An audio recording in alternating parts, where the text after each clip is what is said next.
Hi, Anu. How are you? Hi, Siddharth. I'm good. How are you? Oh, okay. I'm great. Thanks, and yourself. I'm looking forward to hearing about your book, Understanding Narcissistic Abuse and Intimate Relationships.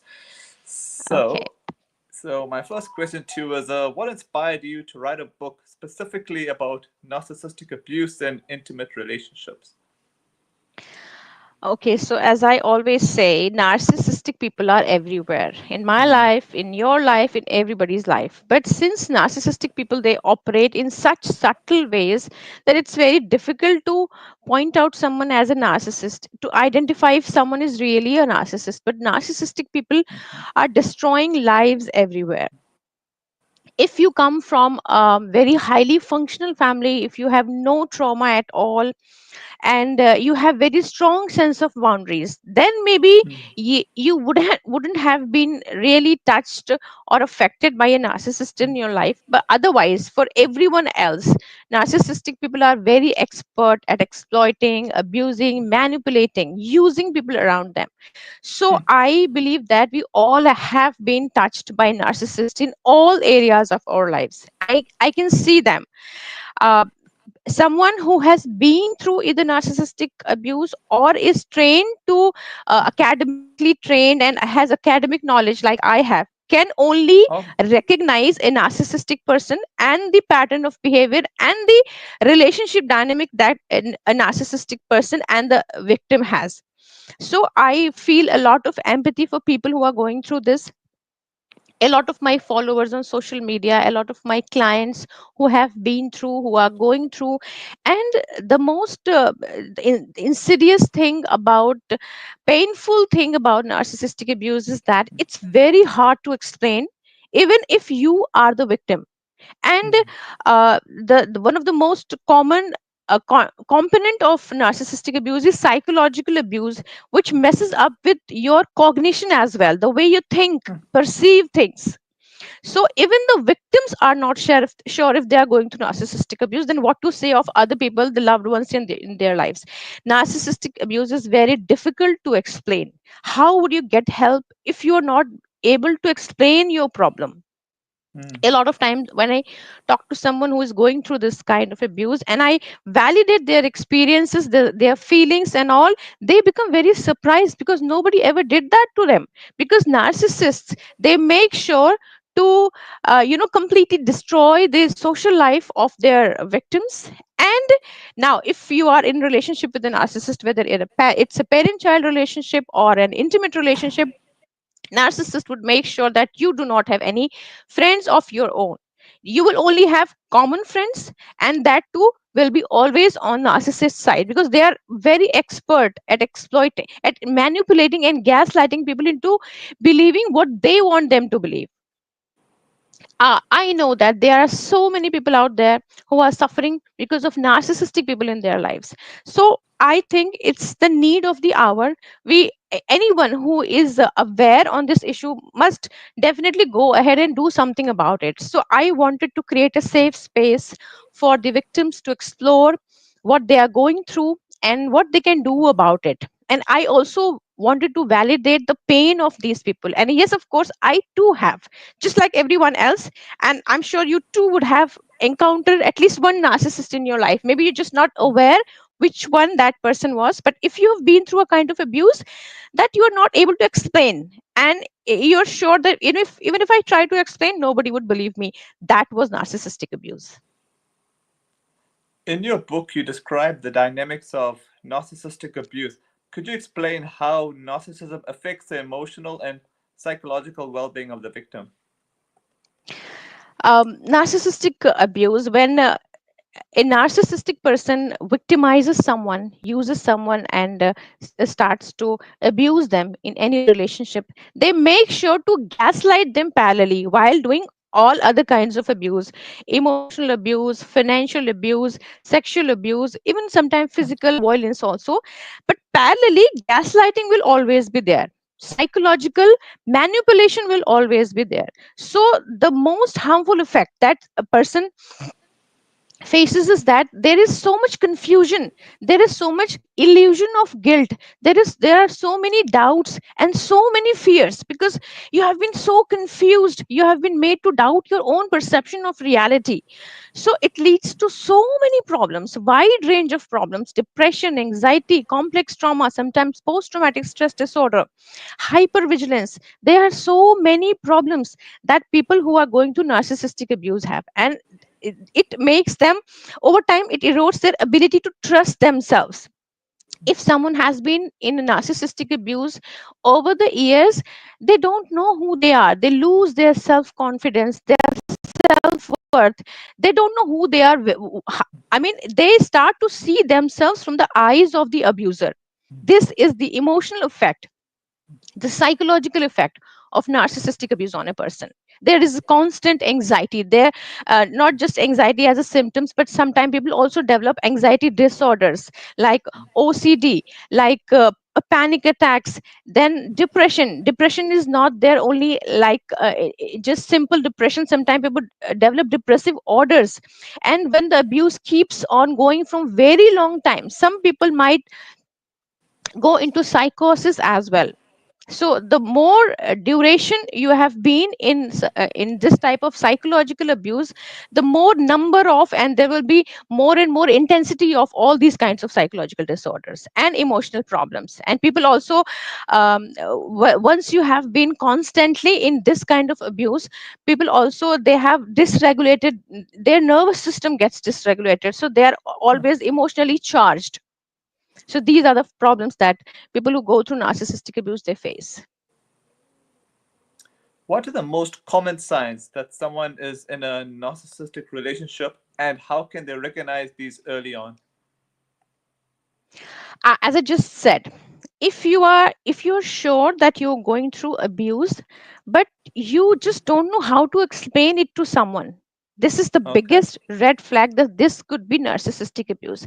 Because when Oh. narcissistic people abuse someone, they make sure that the victim is not able to explain the abuse to the outsider.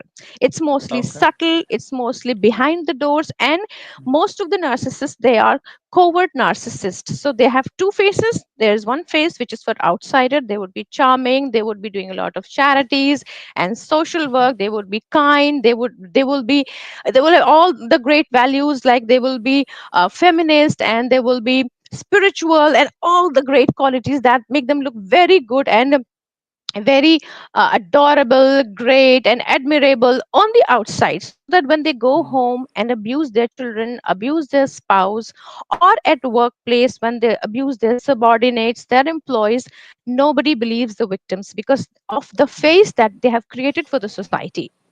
So if you are going through this kind of abuse, the abuse that you think you cannot explain, this could be narcissistic abuse. Another red flag is that another prominent sign of narcissistic abuse is you have there can be a variety of signs. You have gradually lost, you feel that this person controls your social life, your other relationships. This is also one of the signs. And you are not sure whether you really love this person or fears this person. Love and fear coexist in this type of relationship, because the abuse, the narcissistic abuse, it does not happens all of the time, 100% of the time. Narcissistic abuse happens only 80% of the time, and the 20% of the time the victim is made to believe that that 80% did not happen. And you won't believe this, there are four phases in narcissistic abuse. First is love bombing, which is the initial phase, when the victim is showered with a lot of love, praise, attention, and gifts, and time and everything. And when you get engaged with this person, then start the tension building phase, when you are gradually, you start to experience the abusive behavior of the narcissist. But since you have been so much love bombed, you are under so much gratitude, you are so thankful, you are so thankful to the universe, to God, for giving this person to you, who's giving you so much. You start to gaslight yourself. Oh, maybe I'm being too sensitive, or maybe I'm overthinking, or maybe this person is just too tired today, or just they have their own problems, or maybe it's not about me. So it starts very gradually. And the tension building phase, depending upon the cultures, in Western cultures, it's easy to change your partners, go for divorce, and even relationships are also there. So generally the next step in these type of societies is discard phase, when the victim is finally discarded for another one, for another victim. And sometimes the victim themselves wants to leave them. For example, like cultures we have in India, divorce is not that easy. Live-in Hmm. relationship is also not that possible. Generally, an intimate relationship, it's a husband wife relationship, and if one of the partner, wife or husband, tries to leave, then comes the third phase, which is hovering phase, in which the narcissist again tries to suck the victim back in the relationship, because they don't like losing control over the victim. And once you are again back in the relationship, again the tension building phase starts. And then so it's like that. After Oh, hovering sometime, love bombing phase comes. So if there is a cycle, and in which there are different phases, sometimes you are love bombed, sometimes you are completely discarded as if you don't matter to them at all. Sometimes you fear them so much, like you feel like they could kill you. And sometimes hmm. you feel like they are their world. There are so many highs and lows. This could be a narcissistic abusive relationship. Okay. And Oh, yeah, and the second part of the question, I forgot what was that. Yeah, oh, and how they can recognize early on these signs. So yeah. these are the signs. If you are engaged, or recently got married, or in a relationship with a person whose love and hatred and anger, there is so much instability. There is no consistency. One day you are their world, and the next day you don't exist. They won't even pick up your phone. And when you try to hold them accountable for your behavior, you are the problem. You are always made to feel guilty for reacting to their abusive behavior. You must not react, you must not complain, you must tolerate. And there is Hmm. no limit up to which you should tolerate. So if you're going through something this, and also gradually you're losing your social life, because whenever you go ahead and try to have some fun with your family members, with your old friend, narcissist always gets upset about something. So you think it's better to not associate, just to avoid making my partner upset. This is control. This person is trying to control your social life, so that one day you will have no one but them, so that they can very easily control you, manipulate you, exploit you, and do whatever they want to do with you, and you will have no one you can go and complain or share your problems with. So these are the red flags. Okay. You mentioned the concept of gaslighting in your book. How does this manipulation tactic manifest in narcissistic relationships, and how can victims protect themselves from it? Like, I don't know why. I think it might be answering these questions so much in advance, so I do apologize if it kind of seemed like it's repeating itself. And no, it's okay. It's a very important question. Gaslighting, as I told you, is the main component of narcissistic abuse. Okay. Gaslighting means someone telling you that someone trying to make you doubt your own perception of reality. What you see, you don't is not there. What you feel is not true. What you remember is not true. They deny your memories. It didn't happen. They deny your feelings. No, you should not feel like this. If you feel a certain feeling, if they have hurt you and you're sad, narcissist will get angry at you for being sad, because it makes them comfortable. It somehow makes them holds them accountable for what they have done to you. So you cannot express your feelings. In fact, you must not even feel them. If you try to remind them of something hurtful they did yesterday, last week, or last month, they sometimes they say it never happened. Or they might say that you are reacting, overreacting, you are being too sensitive, I was just joking and I didn't mean to say that. So whatever you remember, whatever you feel, whatever your reality is, they will try to make you believe that it does not exist. And believe me, I have talked to so many victims, and victims would literally they have literally said to me, I am not sure if the step of taking a divorce or leaving this person is actually right. I have There was this girl whose mother was very highly abusive towards her. She was a narcissist, and she cannot go out and start living separately. She thinks, oh, she's my mother, maybe she has. you start to give excuses for the abusive behaviors of your narcissist instead of holding them accountable, instead of having strong boundaries with them, instead of going out and complaining to police or to your common friends or to relatives. You start to give excuses for their behaviors because they confuse you so much. They put so much guilt and so much, they actually control your thought process completely by repeatedly telling you that whatever you are perceiving in this situation, in this relationship, in your miseries is not true. What I am telling you to believe, you must believe that because that is true. And victims actually start to believe that the narratives that the abuser tells them. So the only thing, if you have any idea that you could be getting gaslighted by someone in your life, your boss, your colleague, your partner, your parent, your sibling, anyone, if you have any feelings that you might be getting gaslighted, someone is trying to make you doubt your perception of reality, the best thing that you can do is start journaling. You can do it in the morning or in the before going to bed. Take a diary, a secret diary, and write down everything that happens in that day, all the abusive incidents, everything that sometimes the abuse victims, they don't even know that this incident, this abusive incident that happened, it was actually was even abuse, because the narcissist will tell them, no, it's not abuse, you are overreacting, I didn't say anything, I didn't do anything, I was not flirting, I'm not having affair, it's you, it's your problem, you see it that way because you are insecure. So if you feel that you're going through something like this, start to journal every day. Whatever hurts you, things that hurt you, or things that you are fearful of, or anything that disturbs you emotionally, write about it.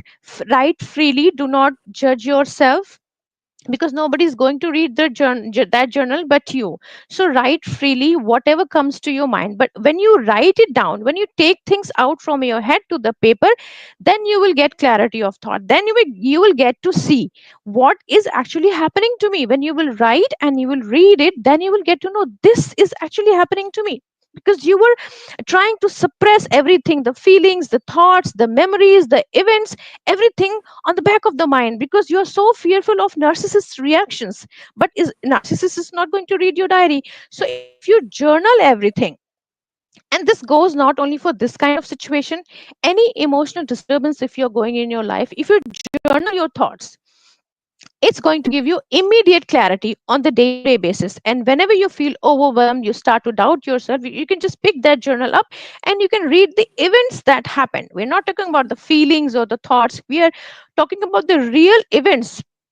If you witness the real events that you wrote in your journal, you will get to know that you are getting abused, and someone is trying to make you doubt your own perception of reality, because that would be easier for them. That way it would be easier for them to keep controlling you, keep exploiting you, so that you will never raise stand up for yourself. So journaling is the best thing. And also, if you have any friend left in your life that narcissist has not sabotaged yet, you can talk to them, and you can talk to a counselor, a therapist, who provide you safe non-judgmental space, and try to reach out to someone who is aware of narcissism, because even therapists and counselors, all of them are not aware on this issue. So try to find someone who is aware, and talk to them freely, everything that happened to you, everything that you feel, that you think. And when they acknowledge that, when they validate your feelings, your experience, then you will get the clarity of thoughts. How do narcissistic abusers typically react when their manipulation or control is challenged? Oh, over the internet, I someone read that if you find a narcissist cheating, or if you accuse a narcissist of something they definitely did, they're never going to trust you again. It's always about you, it's always Mm, about the victim. If you try to hold narcissists accountable for anything that they have definitely done, they're going to get angry at you mm, for raising a finger at them, for trying to hold accountable at them. They want you to become a bot. Narcissists are like bottomless pit. No matter how much love, how much trust, how much tolerance, how much of yourself you keep pouring into them, they will never get satisfied. They believe that unconditional love means unconditional tolerance.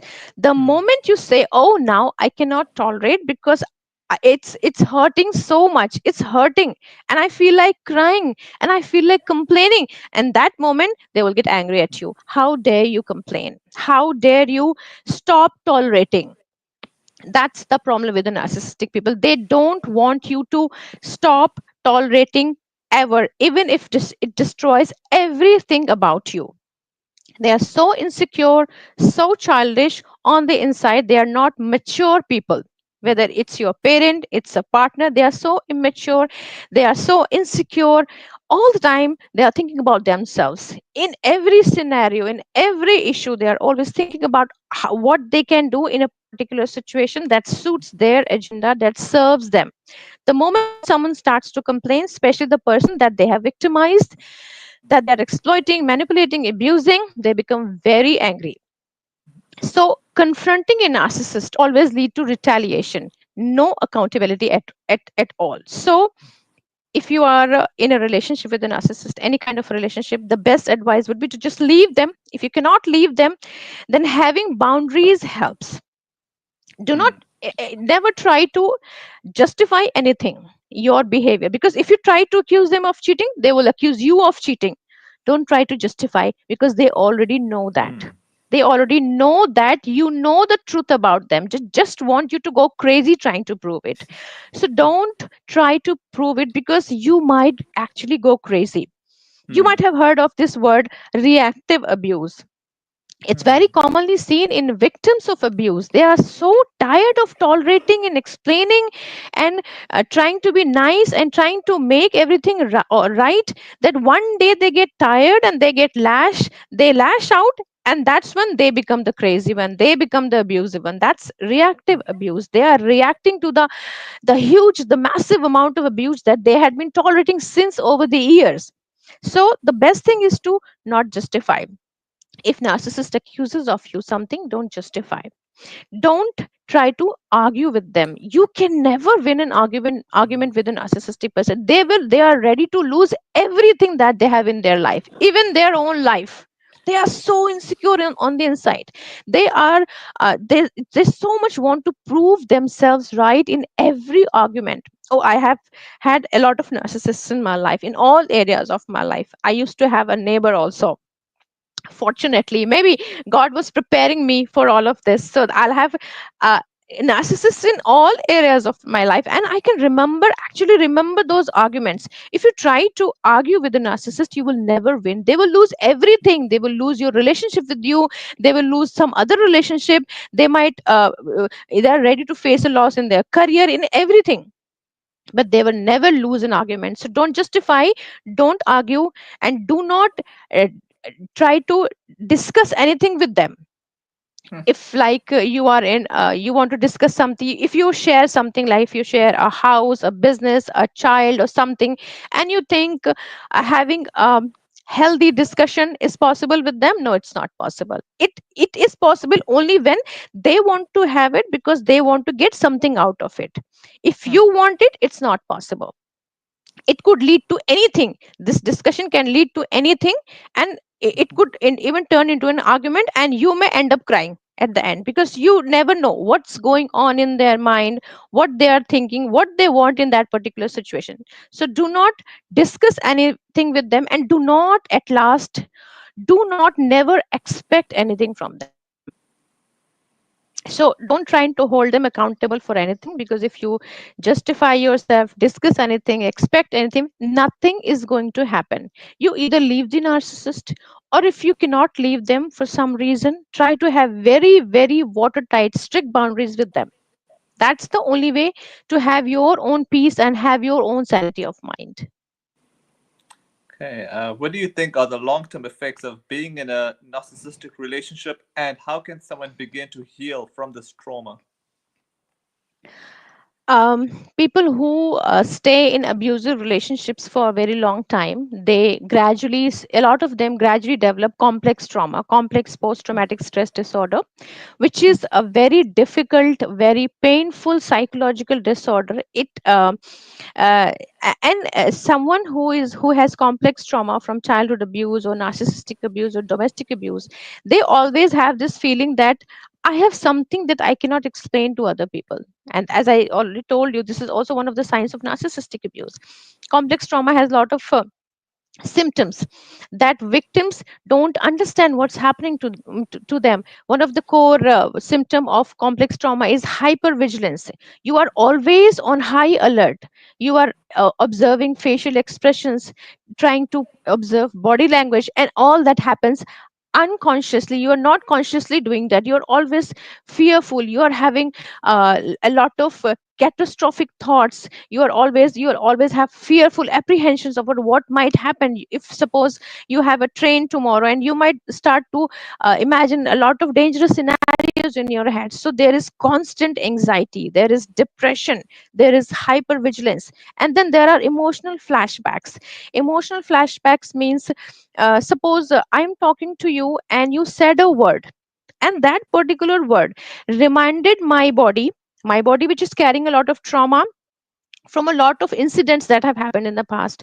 A particular word that you said or a particular gesture that you showed me reminded my body of a previous trauma that has happened in the past, and suddenly my body will go into fight or flight mode, because Mhm. body is not able to um, differentiate whether the trauma is happening right now or it had happened in the past. Suddenly, the body will remember a trauma from the past, which your facial expression or your gesture has just reminded me, and my body will start to experience the same thing that it experienced at the time of that original trauma from the past.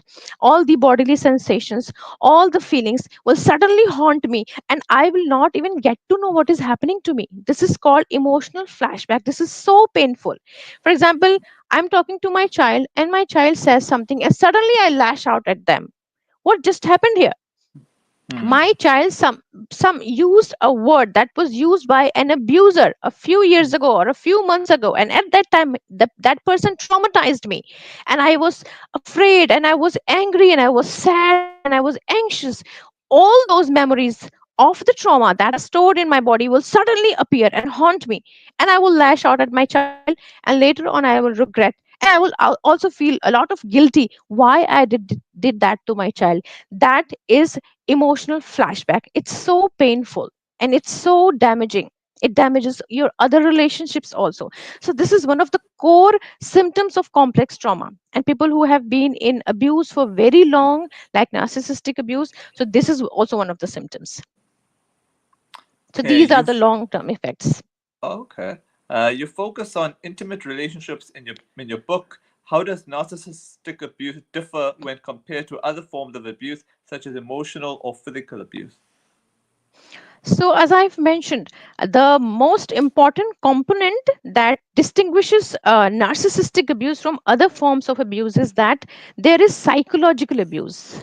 Okay. You will be manipulated constantly into believing that either the abuse is not happening, or if it is happening, it's totally your fault. So that you never take Okay. stand for yourself, you never reach out to people to take any help, and you never try to hold the narcissist accountable. It keeps going on and on, and sometimes you actually start to feel maybe I'm actually going crazy, and also you are constantly being told that you are going crazy, you are crazy, you are emotional, you are hormonal, you have problems, you have issues. You're constantly told that all the pain Hmm. that you have in your life because of the abuse that you're enduring, it's because of who you are, the core of you.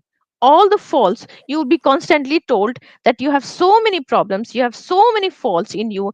That's why this is happening to you. So this psychological manipulation, this gaslighting, is what differentiates it. And also a lot of a lot of narcissists are covert narcissists. As I told you, they are two-faced. They abuse only when they are at home. They abuse their Hmm. children, people Hmm. who love them the most, who trust them the most, like their own children, their own wife, or their own husband. And when they are among outsiders, they are very nice people. So this is also one of the distinctions. Okay, can narcissistic individuals change, or is it always a matter of staying away from them for the sake of one's mental health? Mental health. um, Up to this date, I have never read anything, any report like that, which says that a narcissist has changed. The main problem with narcissistic people is that they are very highly insecure on the Mm, inside. And all the time, they are trying to prove that they are not. They're mm, trying to prove that they know everything and they are good people and they are intelligent. And even some narcissists I have seen, I've come across, they actually are very good looking, they have very high education, they are very highly, they have a very good employment also, getting a very huge oh, salary, still they are insecure. The problem is their insecurity. Their insecurity is what drives them to behave in this way. They try to bring people down so that they can feel better. This is the mm, problem, and it's not actually one of their uh, as I told you, sometimes they will go and abuse someone who's not actually up to their level, even in terms of mm, education, in terms of luck. But who will go and tell them that it's happening because of the insecurities that you have? Probably their parents compared them with their children too much, mm, or whatever happened in their childhood, whatever is causing that, with that is making them to feel like that. So the insecurity that they have, that insecurity also prevents them from seeking help, going to a therapist. Because when they go to the therapist, they are going to impress them, telling them all the nice things about them, so they will be more focused on impressing the therapist than to show their vulnerabilities. Because also they are very expert at exploiting other people's vulnerability, so they have this belief that if I expose my vulnerabilities to this therapist or any person, they might use it. Because they have this belief that if you have opportunity, go and exploit people. If someone shares your feelings with you, go use it against them. And there is a saying that if showing emotions to a narcissist is equivalent to bleeding next to a shark, if someone bleeds next to a shark, she's the shark senses the, I don't know, the taste or smell of the bloods and could attack them. Similarly, if you show any kinds of emotions, narcissists do this. They, during the love bombing phase, whether they are parent, whether they are intimate partner, they, when they are being nice, they will try to get all the information about you, or your vulnerabilities, your fears, your insecurities, people who have hurt you, people you're afraid of, people you love. And now when they're angry at you, when they try to punish you, try to put you in your place, they will use all that information against you. So now they constantly do it to people around them. And this is the main reason why they never show their vulnerabilities to anyone. If they had a abusive childhood, if they have a friend who betrayed them, they are never going to share any of these problems with anyone. If you don't share your problems with your therapist, with a doctor, how are you going to get any help from them? Also, when a narcissist meets someone for the first time, they immediately try to measure them, whether I should be feel inferior to this person, or whether I should feel superior to this person. They don't think anyone should be on their level. They immediately judge someone they meet for the first time, and they decide on that moment, so this person is superior to me. Okay, so now I'm going to make this person feel bad about themselves so that I can bring them down and we can be on same level. Okay, so this person is already inferior to me, I'm going to mock them, humiliate them, and abuse them because they cannot do anything to me. They're already below me. So they have this kind of mentality. And when they meet a therapist or anyone who tries to help them, first of all, they will never open up about any weakness mm, that they have. There have been very rare cases. I was listening to a video by Dr. Ramani Durvasula. She is very highly famous, internationally renowned expert on narcissistic abuse. She was telling that sometimes when narcissists come and actually try to get vulnerable and try to share all the true feelings and the thoughts they have, they actually get very depressed, because mm, it's very hard for them to accept who they are. And it rarely happens, and it does not happen for a very long time. It's not very easy to keep a narcissist telling you all their vulnerabilities and accepting their faults for a very long time. It sometimes happens momentarily, and it's very, very depressing for them. They can't accept those feelings of depression, that oh god, I'm such a bad person. They might commit suicide if they actually accept all the wrong things that they have done to people, all the negative feelings, the thoughts, and all the faults that they have in themselves.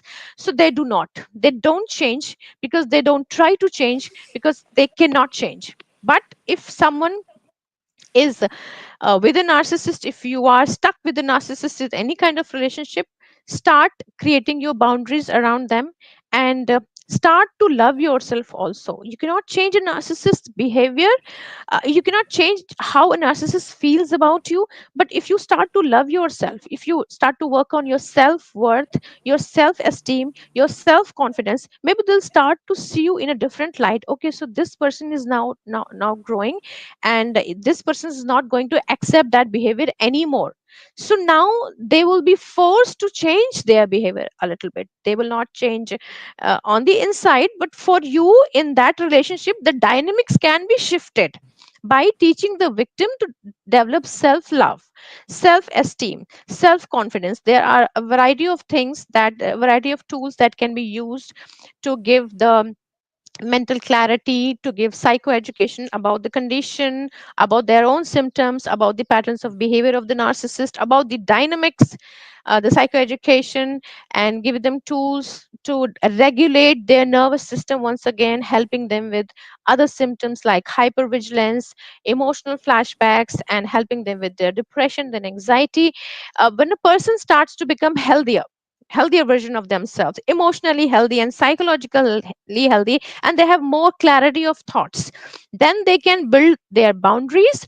And when the boundaries are there, it becomes difficult for the narcissist to abuse with that intensity. Okay.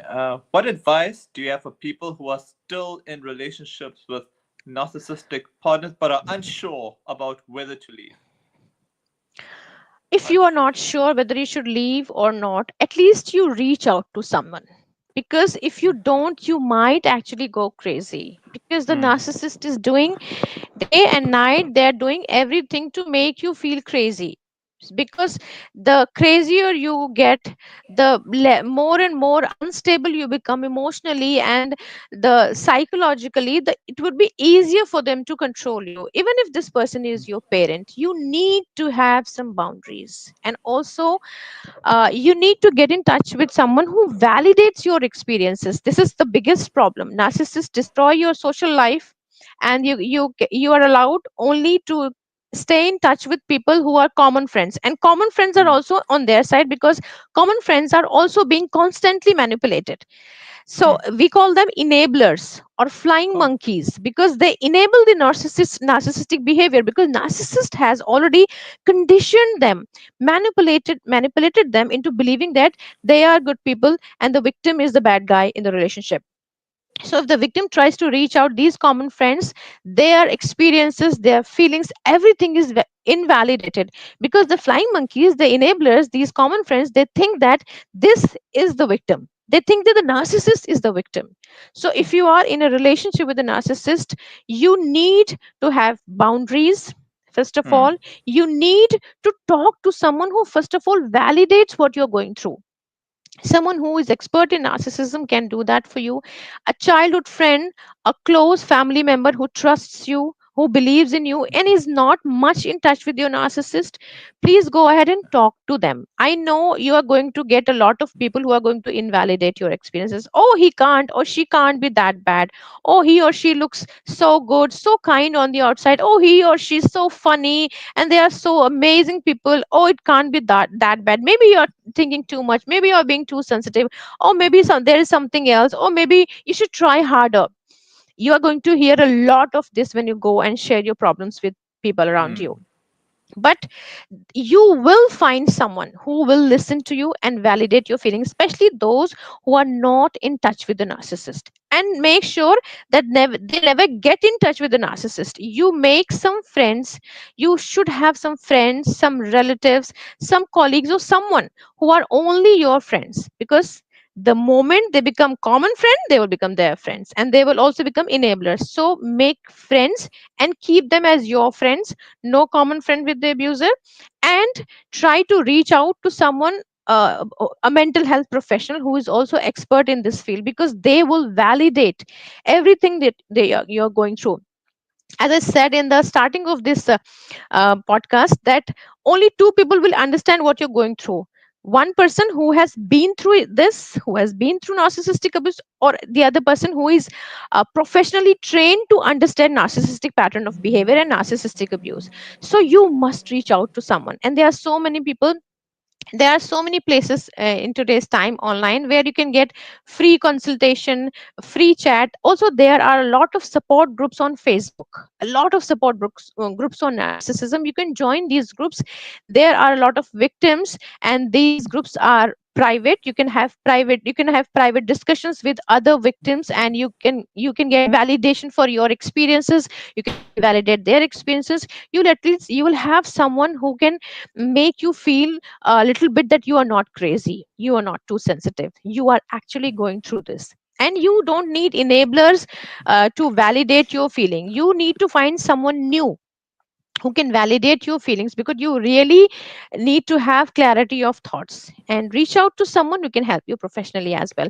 And these Facebook groups are very helpful. There are so many victims out there. Some of them are in therapy, they are in different stages of therapy, so they can also share their insights from the therapy that they are going through, the awakening that they are going through, the steps of healing, the various phases of healing that they are in. So it will make you feel empowered. Okay. So my final question to you is, what role do societal and cultural norms play in perpetuating narcissistic behavior in intimate relationships, and how can we begin to address this issue collectively? um Whenever a victim reaches out and says that I have been abused, people usually ask for proof. Oh, when an okay. abuser when Hmm. abuser reaches out and says that I have been someone has said that I am falsely said that I am a abuser, but I am not, people would say, okay, we believe you unless this person gives some proof. So we are more concerned about the abuser as a society Mm. than a victim. Write and say a lot about this thing. If someone comes to you and shares their story, do not just invalidate their story. Try to listen to them, and try, even if you don't believe their story, do not just tell them right away that oh no, maybe you are too sensitive. Don't use these kinds of words.